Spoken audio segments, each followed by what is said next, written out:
What's up, ATG fam? I'm going to try to quickly show you 4 different zones of hamstring training. This is how I'm training them in zero loaded right now. Now, let's take the hamstrings as it applies to the knee. So this is called knee flexion, right? It brings my knee to flex. Okay, notice in this position there's no tension. Now I want you to watch as I go down. You'll notice how the tension increases because of my body weight. So this is harder, harder, harder, harder, harder, harder, harder. Okay? Doing that and pulling back up is the hardest that I train in. The more the hip is bent, the easier it is. But it's still the same concept that as we lengthen here, it gets tougher. So in a shortened position, it's easier. And then the longer it goes, the tougher it gets. So we call this long range knee flexion. And even all that scales. So I actually don't advise trying to come back up unless you spent 12 weeks just fighting it down, which again, still scales. And quick side note, I first advise absolute loads of trying to flex your quad.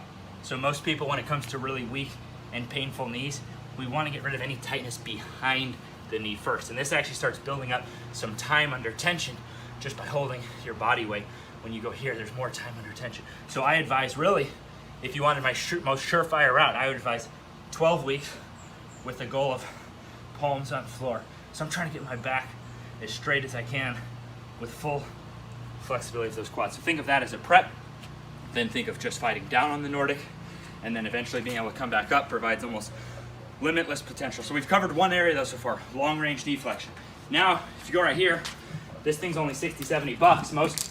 Most hamstring curl machines cost thousands of dollars. And with this, I know exactly how much weight I'm lifting, whereas hamstring curl machines are gonna vary in their resistance. But you can use, if you go to a gym, you have hamstring curl machine, awesome. So you're gonna then start introducing, notice this, there's no tension here in the long range. This is the exact opposite of a Nordic. Where does it get toughest?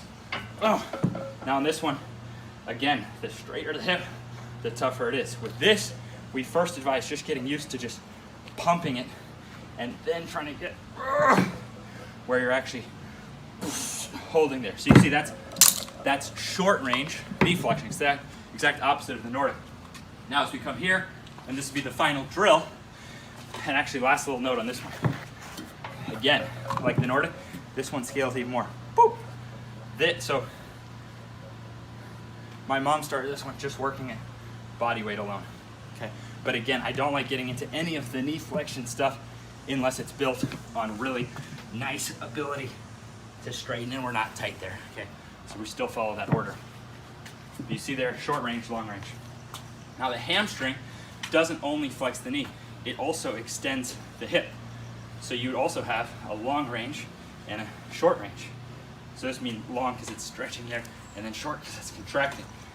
And with one tool, I specifically bought the cheapest back extension I could find on Amazon. Absolutely hate it, but it works. I like the Valor Fitness one better. This one scales, so like my dad started with literally just like half a rep.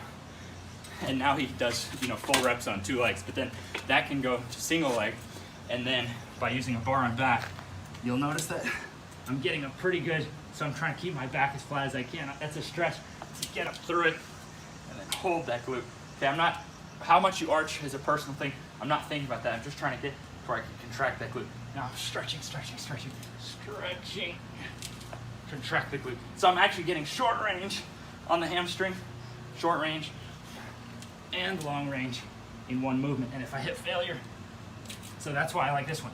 I can hit failure and nothing bad happens compared to heavier back exercises.